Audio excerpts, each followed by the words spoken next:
Hi, my name is Chantel Bishop and I'm lead engineer on the pre-commissioning, install, test, and assembly team, also known as PETA. So my job entails planning, building, and installing large-scale test hardware, projects such as ETU2, and collaborating with teams across multiple disciplines such as design, integration, and manufacturing operations. What I like most about my job would probably be the variability. No 2 days are the same, so I enjoy working on a variety of different problems and getting to solve them. So I didn't know much about nuclear energy before I started with Kairos. I had a friend that started working for Kairos and she introduced me to a manufacturing internship that applied to a lot of my skills, and that's when I started learning about nuclear energy.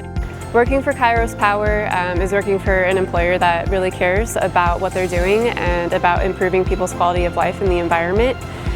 It's working with a bunch of people that are really passionate about that and are eager to improve on traditional nuclear methods. I would say what I enjoy most about working for Kairos Power is their dedication to their mission statement. Their mission statement is not just for marketing purposes.